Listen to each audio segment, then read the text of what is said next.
Getting a flu shot is one of the most important things you can do to stay healthy this year.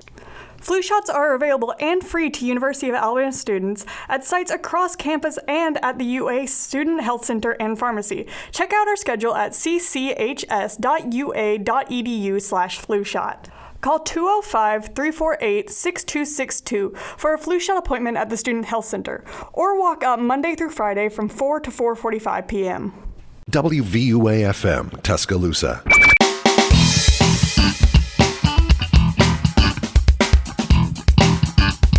Happy Sunday, y'all, and happy spring break. Happy spring break. You are listening to Fit2BTide with Sheena and Whitney. So, what's up? I'm glad we're spending spring break together. We're spending spring break recording this lovely radio show so that for those of you that are sticking around, driving around on this Sunday afternoon, the first spring break, and, you know, just enjoying it, you get to have something to listen to. Exactly. And if you're listening as a podcast, you know, you might be a diehard fan and you're like, you know what? I'm the type of person, my vibe on the beach is listening to those super educational podcasts. So you might be listening to this with your toes in the sand right now, not on a Sunday afternoon. Yeah. So just saying. Know, and more power to you because obviously we are not in the sand. We are in the studio. Do you have plans for spring break? I don't remember if we talked about this on or off air last time. Mostly doing some spring cleaning, specifically Monday through Wednesday because my kids' daycare will still be open during spring break, but they'll be closed Thursday, Friday. We thought about doing a little Birmingham staycation at like Ross Bridge Resort, and then my dad is also kind of flying solo in North Alabama while my mom is in the Philippines right now. So we might go up there. But on the topic of spring break, travel, all the things, it was funny because my mom actually sent us a picture of her boarding her flight from LAX. I think it was going from like LAX to Korea to the Philippines. And because I would assume that flight from LA to Seoul, Korea, and take a minute, they had these things under the seats in front of them, the little exercise machines for their feet to keep their circulation going. I guess you would have to have something like that. That's true as a long flight. That's really cool. So like a little bicycle or like you pump your feet kind of? Yeah, you pump your feet. Cute. So it doesn't like do the full cycle all the way like a bike, but yeah, it's like pedals and you go up and down. That's neat. It's almost like a little rehab thing, but like why not? Because you can't really walk a lot on an airplane. You got to do something to keep your blood flow. That's really cool. One of my clients that I work with was headed to London for spring break, and I was like, wow, that sounds like a cool trip. That does sound like Philippines, a cool trip. London. Yes. Have you been to Europe? Do I feel like London. Yes. Okay. That's the only European trip I've had has been London, and it was great. I loved it. Yeah. I would go back in a heartbeat. I've not done Europe yet, and I don't know if it's because Terry has done Europe multiple times in his life before me. And he's like, well, we can go. And then I'm like, you're like, okay. But you're going to mess it up for me because you're going to be like, I've already done this. So I feel like I need to find a friend that has not gone either. I need to find somebody to watch my kids. Right. Terry can watch your kids. Yes. We can go. Yes. How about that? I'll be okay with let's that. go. Yes, for sure. We'll do our podcast in London. Our abroad edition. Did you say you were going to be doing yard work? Oh my gosh, yes. So let me just tell you, last weekend, the yard work has already begun. The landscaping, the husband's building a shed, all the things. We were making it happen. We've got some water drainage issues, so I'm working on that. So like my body after that week, I can tell that I'm coming up on 40 because I was very physically exhausted. And so the good thing about spring break is I have more time to do it. I'm just praying and crossing my fingers that we don't have a lot of rain and we've got some sunshine. Yes, I agree with that. And I know that we're about to have to go on a break in just a bit, but speaking of the rain and just all the things, so let me briefly tell you about this birthday party that I took my 4-year-old to. Okay. It was a birthday party for a 4-year-old girl. The theme was Cowboy Unicorn Rainbow. Love it. So she had some little like cowboy hats for everybody, the little like bandana things for them to put around their neck. Homegirl's mom got a horse and a pony in the backyard. This is just a normal neighborhood. Like, this is Forest Glen in Northport. A horse and a pony. And the pony was dressed as a unicorn. Oh my gosh. It had a unicorn horn.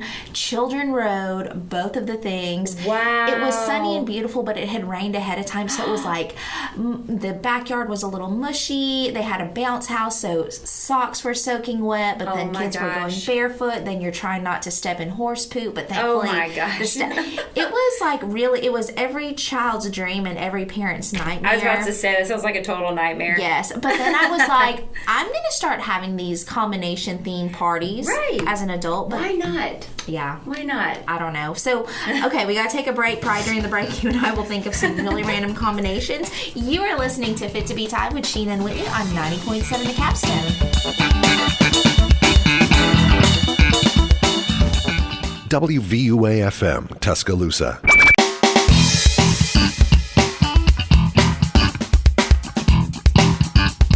Welcome back. You're listening to Fit2BTide on this Spring Break Sunday, the kickoff for our UA students and faculty staff. And I'm not going to lie, I feel like I just sucked in a whole lot of pollen before I walked in the studio. Well, you know, I mean, it's like, it's everywhere. I feel like I need, like, this is when I start getting my raspy, sexy voice, and it's starting to happen. So, lucky you guys. I mean, I feel lucky for sure. But no, yes, the pollen is everywhere. It is everywhere. And, you know, thinking about spring break and all the things, you know, one of the big things we wanted to talk about today was safety. Certainly we wanted to talk about nutrition and fitness. Sure.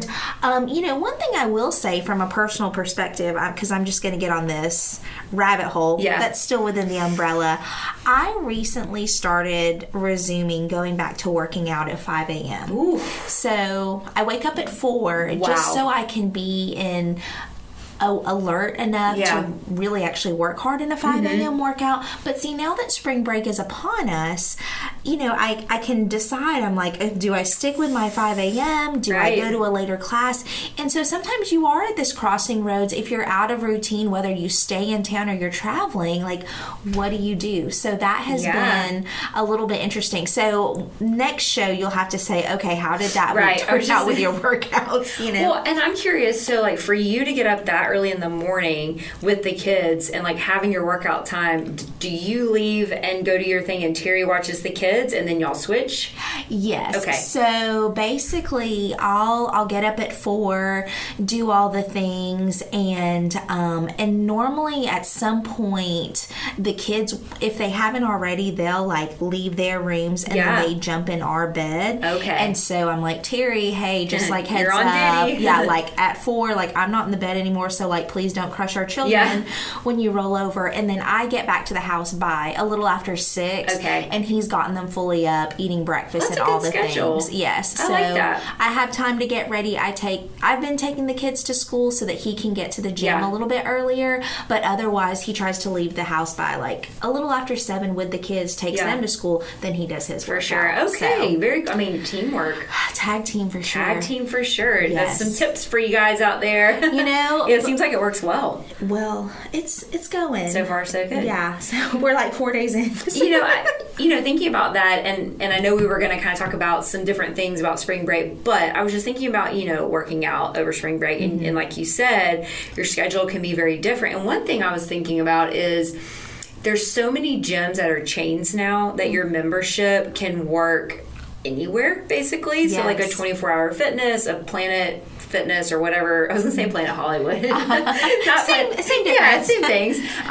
But yeah, it's kind of nice that you don't have to have just your gym membership at one place. If you are going to be traveling, you can go to your gym when you're on vacation. Exactly. I like that. Yes. Now, I've had clients before at the Student Health Center that have said that one of the things that they looked for when they were looking for like a specific condo at the beach was seeing like, oh, and what proximity is there? That's cool. Like an Iron Tribe studio or whatever, or, this or that, or F45. And I was like, that's really interesting. It's a good way to stay on your goals. I really, really do like that. But we'll talk a little bit about that later. But I was looking up things about spring break because, we were young once. We did spring break. Of course, my spring break consists instead of like bumming my way to the beach rather than these really awesome trips that I hear some of these students going on, like going to the Bahamas. I mean, that's pretty amazing. I kind of wish I had that. Maybe I should go back to college and relive. But, I started thinking about our students, and if you are listening to our show, just thinking about being safe over spring break.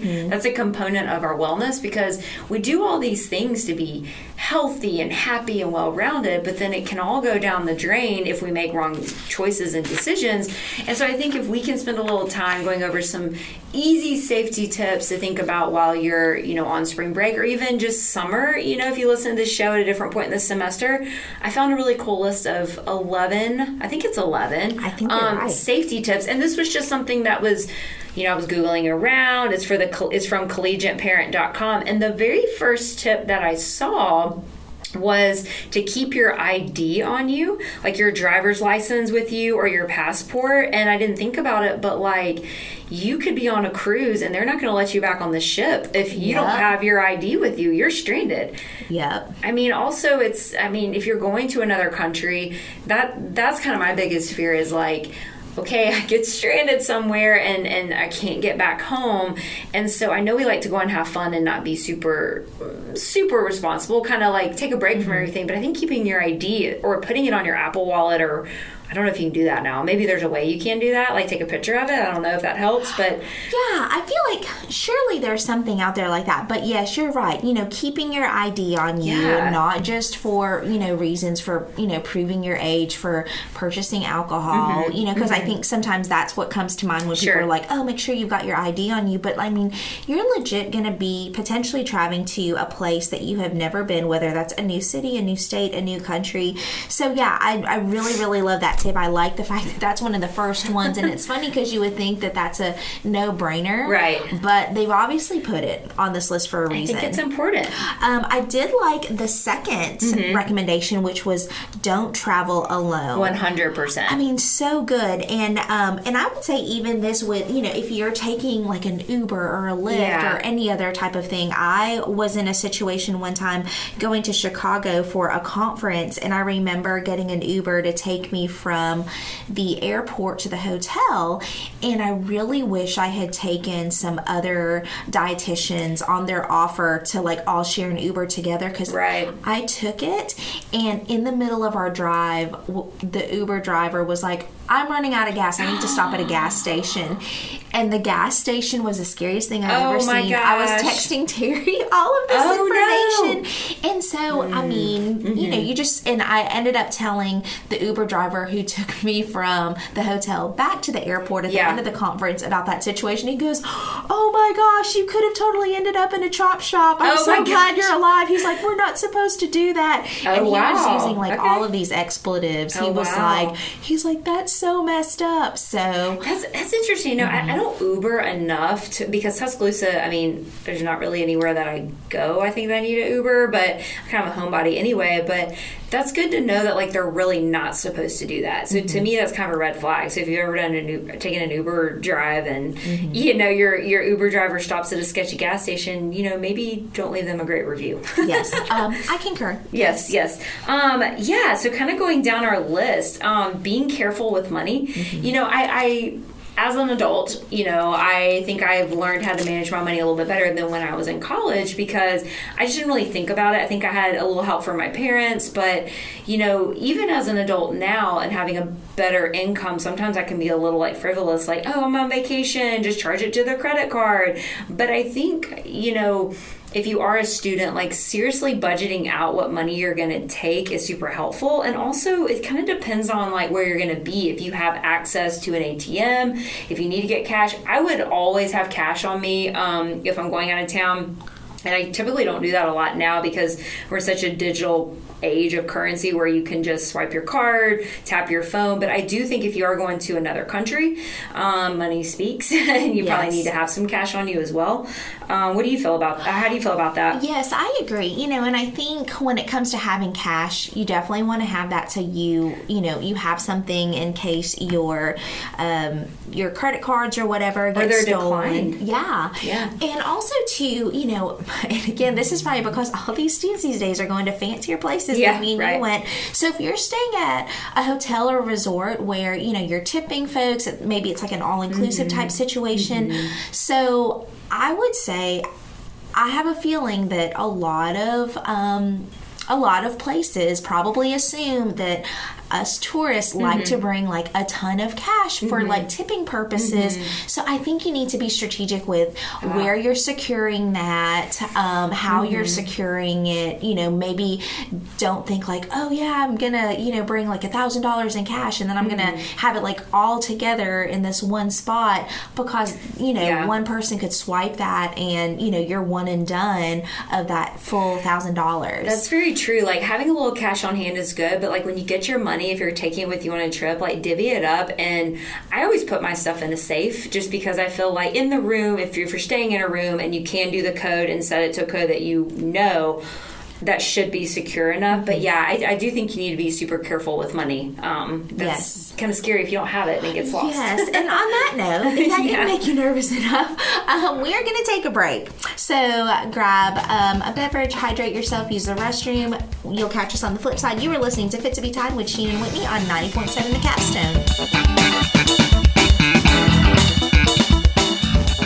WVUA-FM, Tuscaloosa.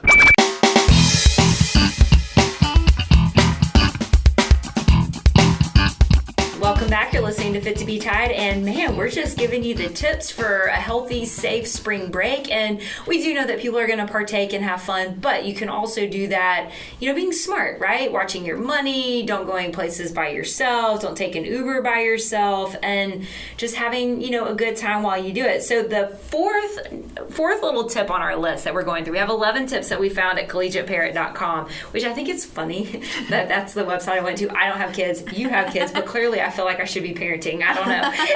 And so I went to this website, and the fourth little tip is use caution when swimming.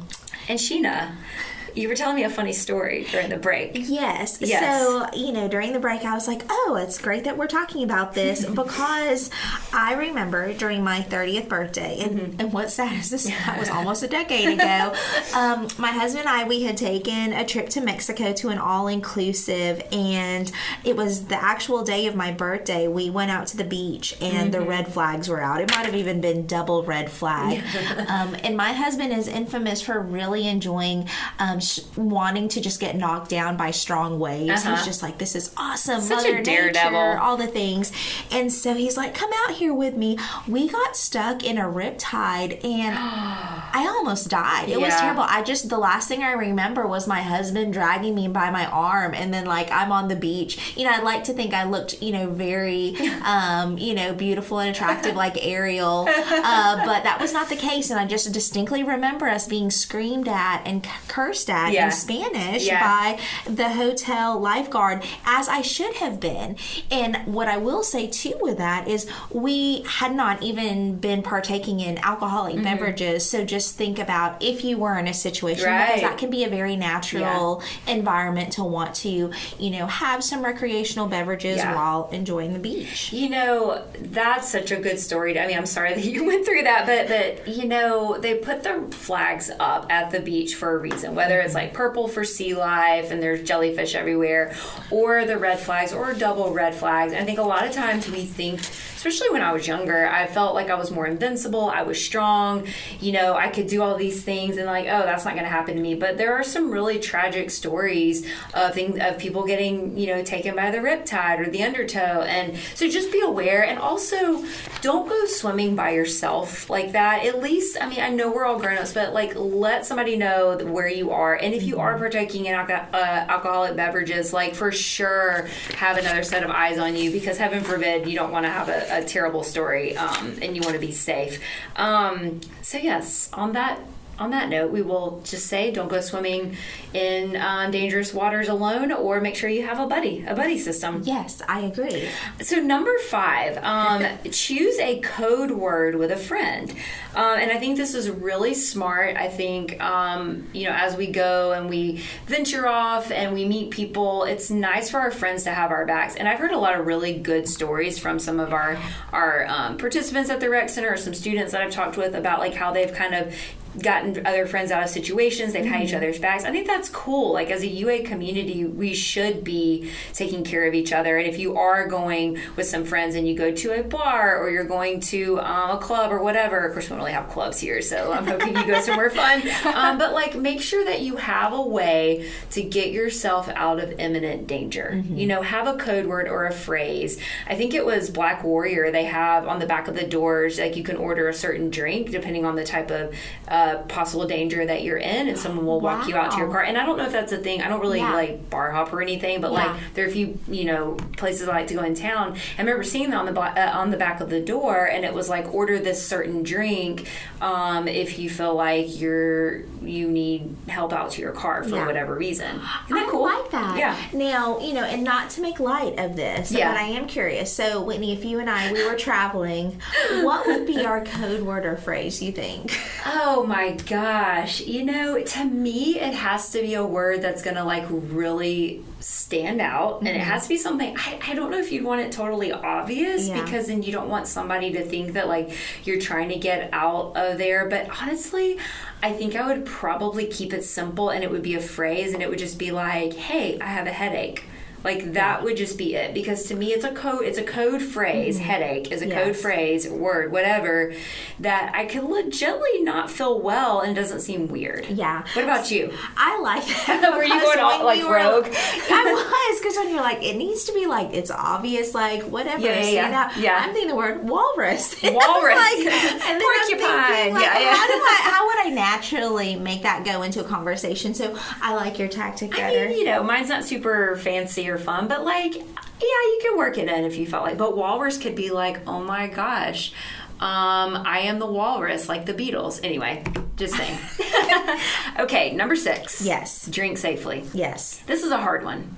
I think we should just be like super transparent to just know that like our population here is probably not going to always drink safely. And I think we should always remember to make sure we're staying hydrated, to make sure we're noticing how we feel under certain drink, like when we have certain alcoholic beverages, but also just going back to that kind of old school thing of like, know where your drink's coming from. Yes, you know absolutely. what I mean? And I think we would be remiss as UA professionals if we did not, you know, just put at the forefront, like, hey, you know, when we are talking about drinking, we are assuming that you are doing this legally. Right.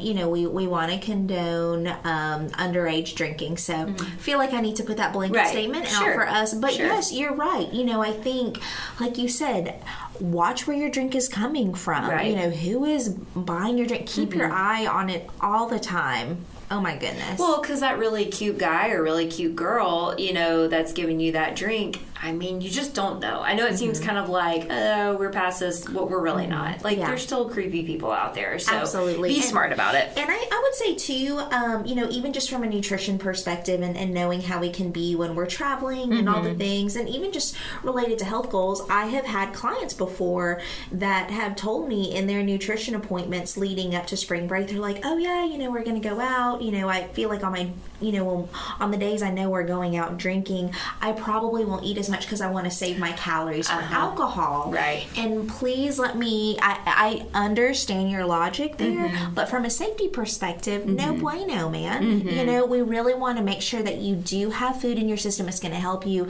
metabolize and take in that alcohol better. You're going to, you know, you're going to be able to just operate better, you know, and so I just have to put that out there. Yeah, and also, I mean, being on the beach is going to amplify how we feel, you know, our alcohol, but also like staying hydrated, I think is super important, because we're not really thinking about drinking water when we're partaking in those things, but yes, eating, drinking enough water, I think that's super important. Next on our list, honestly, it goes kind of hand in hand when you start mixing alcohol, is practicing safe sex. STDs are real. I mean, we don't talk about this enough, I think sometimes we'll have Nika on to give us the scary talk sometimes, but you know, these things are real, and if you're trying to stay healthy and well, make good choices. If you meet somebody or whatever, like, make sure you're prepared and you have these things to use.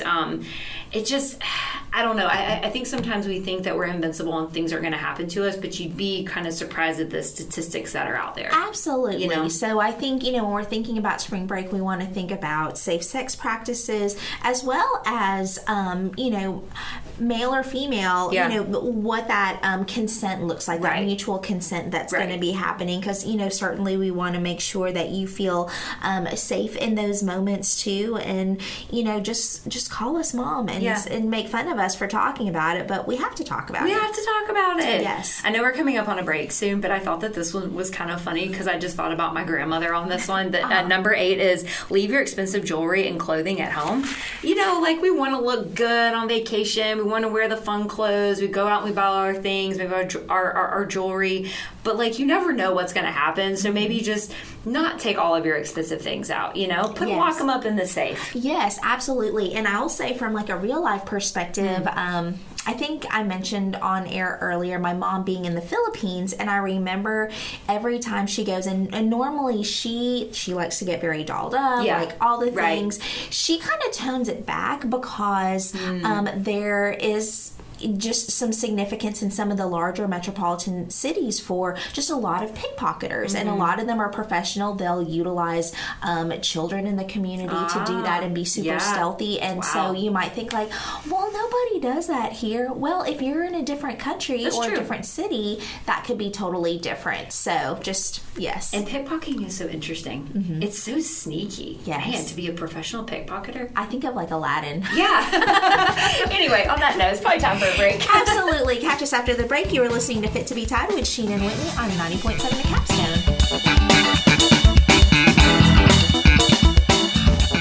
WVUA-FM, Tuscaloosa.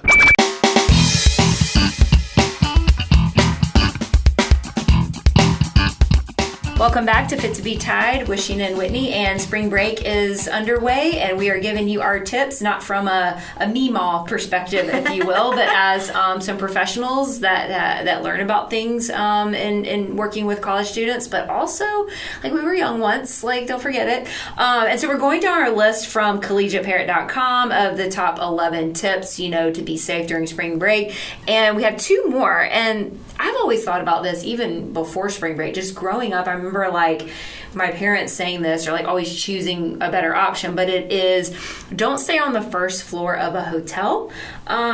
Who wants to stay on the first floor anyway? I always go for like the higher floor because I don't want people above my head, but you never know if someone's following you and can easily break in.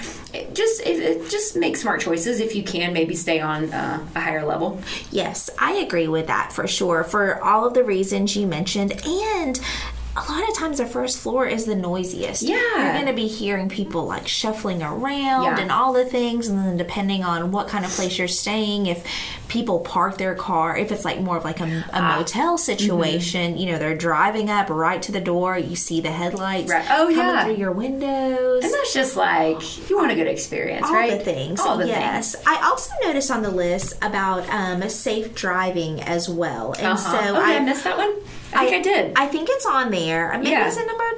I don't know. But, we have so many listeners that are going on road trips. And so, when you're thinking about that, hopefully all of you are having those conversations among your friend group of like, okay, who has the most reliable car? Right. Who can handle it? And if we're going, do we have jumper cables, a spare, or, who's got a AAA membership? You never know. And, you could be, depending on where your road trip is taking you, it might be where you're not on a major interstate, but you're going through some highways that are the scenic route and they're beautiful, but maybe the gas station is not, well lit. Yes. Let's put it that way. I know. I always think about just like movies and bad things happening. Yeah, scary. I like interstates better just because I like more people around in those types of situations. I don't mind a few back roads here and there, but it's hard to find a bathroom, and it's hard to, pull over at some of those types of situations. So yeah, just being cognizant about those things. Okay, our last one, I thought this one was great, and it kind of just seals it all together, is if it's against the law, it's not worth it. So being realistic, driving under the influence, don't do it. Mm-hmm. Like, use your Uber, go with your friend, get a designated driver. It's just not worth it, where your whole life for one decision could be wrecked, and you could be, you know, a straight A student and you make the wrong decision that one time. That's not going to look too good. Yeah. And same thing too with trespassing. Right. So I think we're all in this, well, thankfully you are not like this, Whitney, where, you know, as far as being on social media and then just chasing that next photo op of like, oh, I gotta put it on the gram. Like, let me climb over this thing that's saying like, you know, no person's beyond this point. And it's like, bam, it's like near a cliff or whatever, or just something that is illegal in general, like climbing some historic monument. Yeah. You know, I don't know. Or being disrespectful to like some type of monument, or, you know, something that people remember. But yeah, I just think being aware of these things, and spring break is supposed to be fun. You're supposed to let loose. You're supposed to take a break from studies, but it doesn't mean that your reputation or your, you break the law. Like, just thinking about these things and being mindful. Yes. Yeah. Let's keep it classy, UA. Keep it classy. So, on that note, and just kind of like a little segue, you know, thinking about our expertise areas of fitness and nutrition, and for those that are traveling, whether it's a staycation in Tuscaloosa or whatever else. So, Whitney, what would you say to the person who has concerns of like, oh no, we're traveling, I'm not going to have access to like my boutique, you know, fitness gym while we're traveling, and I'm scared that I'm going to lose my gains or lose my progress if I'm only doing quote unquote little stuff in my hotel room. Like, what would you say to them as a fitness professional to kind of like walk them away from those concerns? You know, I think kind of what we talked about before, like if you can find a gym and keep up with your routine, great. But also, it is supposed to be a break. It is supposed to be a break from the norm. And I don't believe that a week off from your workout is going to make a huge difference. I mean, your body might actually need the rest. But if you are trying to keep moving, honestly, just doing the best you can. I wouldn't worry about taking a bunch of like equipment with you in your suitcase. Maybe a band if you want to do some exercises with a band, some resistance training. But you can do a lot of body weight exercises. Like, you're just trying to keep your body moving. Squats and lunges, push-ups, crunches, things like that. Walking. If you're going to the beach, I mean, it's awesome to walk on the beach. You've got different types of sand texture. You've got the hard, flat sand, but then you got the softer sand we have to work through your feet. I saw on this one website, ifit.com, was talking about tempo runs on the beach, and I see people running all the time. Yeah. Running on the beach is so hard, so you don't want to like hurt yourself or risk injury if you're not used to it, but at the same time, like, why not try to do some tempo runs on the beach? Maybe like pick a song or something, pick up the tempo, and, you know, take a little rest break. Even yoga on the beach would be fun. One thing I was reading on this article is make sure that you have a good pair of shoes. If you find that you're going to be doing a lot of walking, whether you're like going down to Disney or doing some sightseeing, you want to make sure that you're wearing the right kind of clothes, the right kind of shoes, because it could be you could be doing more walking than you're doing now, and you think you're ready for it, but you get blisters and you could twist an ankle. I mean, real things. So my advice is do what you can, but kind of let go of the expectation if you can't do your same workout. I like that. So what about you? So like healthy eating, I feel like that's even harder. Well, you know, I think, like you said before, when we're thinking about spring break, embrace it as a break. But, you know, I certainly understand if people are wanting to be mindful of how they're eating. And so it is this striking a balance of, you're in this new city, you want to try all the restaurants, but maybe you have certain things you're needing to keep in mind. I think one of the biggest pieces of advice that I often like to give students in this scenario is, if you can be proactive, and I hate to use the word responsible, but we'll just say responsible with knowing your hunger and fullness cues, that's going to be super helpful. So I don't know if you've ever been in a scenario where you've been traveling with a group of people, maybe y'all are out shopping or whatever else, And it seems like when folks are in a group, either everybody wants to eat super early or like people keep pushing it off, but then you're the person in the group that's like, oh my gosh, I'm hangry. Like this is like messing me up. Make sure you're keeping snacks on you so that you can go ahead and respond to those hunger cues, so that by the time y'all get to that destination restaurant, you're at a hunger level that feels manageable for you, that feels normal. So then you can really choose something based on what you had been planning to order at that restaurant. Because once you hit a certain level of hunger, when you walk in those restaurant doors, you're going to smell all the things and you're just going to be like, oh, I want this, this, this, and this. And they do sound good in the moment. And if you do that, maybe you tell your friends like, hey, can we share all these different apps or these desserts? Because, you know, I'm feeling all of this, but I can't be eating all this by myself. I just don't have enough room in my tummy. Like, let's split this up. So think about your strategy with that. Either, you know, think about all the different things you want to split with your friends so you can taste all the things, or just make sure you've got snacks on you so that you do have those manageable levels of hunger when you're going out. Yeah, and I was just thinking about that too, and this has nothing to really do with like healthy eating or keeping up with your workout routine, but I was just thinking one thing I would have added to the list for a safe spring break is have a little medical bag with you of like some medication, like whether it's like Advil or like Pepto-Bismol or something like that you can have on hand, or maybe like Band-Aids and Neosporin. I mean, I know that sounds like really lame, like, okay, seriously, Sheena and Whitney, y'all are like being a bunch of moms, but like, what if you do go eat at a restaurant and you get food poisoning, or something doesn't settle well with you? You don't want your spring break, you don't want to be miserable. So like taking things with you, like a small little kit that has all your essential things in there, and then you don't have to go try to find something, you know, at a grocery store, or if you're in a different country, like a mini mart somewhere that you know nothing about. Yeah, and this would be very cheap, or cheaper than it would be to, you know, goodness, like think about buying like Advil or whatever at the airport. It's always like more expensive. Prices. Yeah, plan absolutely. Ahead of time. Why not? No, I agree. And so with that note, we will end this break. We've got a last little segment. You guys are listening to Fit2BTide with Sheena and Whitney on 90.7 The Capstone.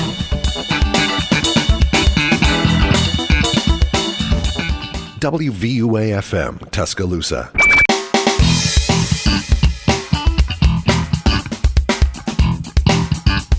Happy spring break. You're listening to Fit2BTide with Sheena and Whitney, and hopefully our show has given you lots to think about if you are driving down to the beach or wherever you're jet setting off to, just to be safe and healthy and think through the things, because ultimately we want to see you back at UA after spring break.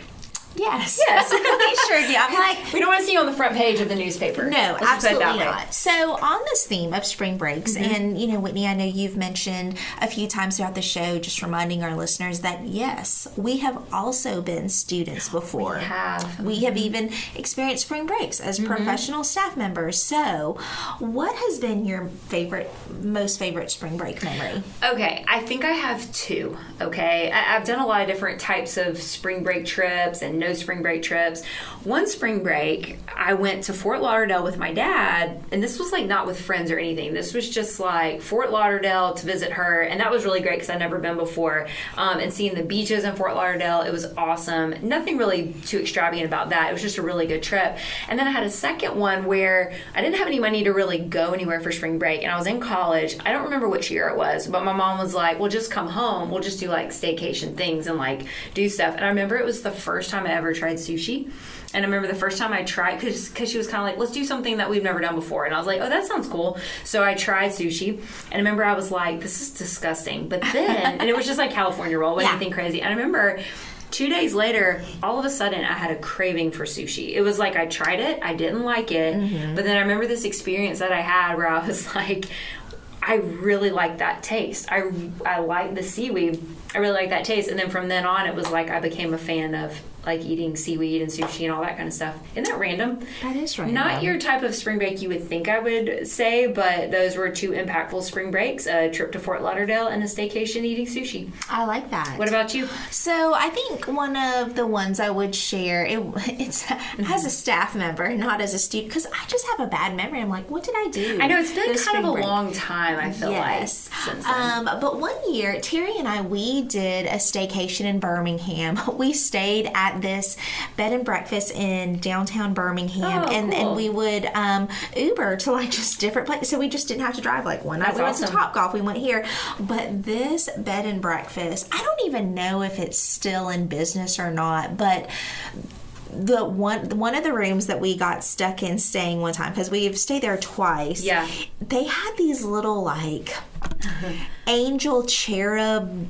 scary looking creepy dolls that were like, they had them strung from like fishing lines. It looked like they were floating through the air. Oh, weird. It was so creepy. And then there were like mirrors everywhere, and the room was like pink and gold. Oh my gosh. And it was like, are we really gonna do this? And I'm like, it was the last room, and they made it cheaper. Like, sorry, your other room. It's kind of creepy. Yes. So that was just really interesting, because we can ham it up when we're put in very awkward situations. So that was one of those. So that was one of my favorite ones. Like I've enjoyed going to the beach with friends, bumming off the person that has like, that owns a condo, that kind of stuff. Been there. But yeah, I mean, these students this year, like, we have an intern that's like, oh, I'm going to the Virgin Islands. I'm going to, Bali. I'm like, and I'm just like, it's crazy.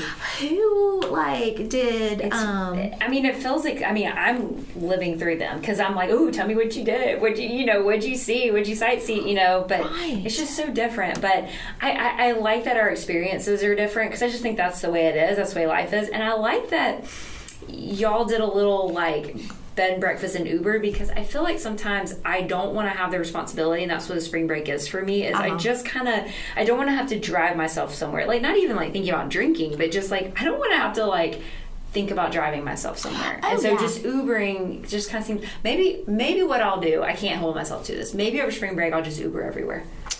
Maybe. How fun would that be? I think it would be fun. Yes, I think you would be like, this is costing too much. A little too costly. Like, maybe I won't do this. So on that note, stay safe, stay frugal, stay healthy, guys, and we will catch you next time. You have been listening to Fit2BTide with Sheena and Whitney on 90.7 The Capstone.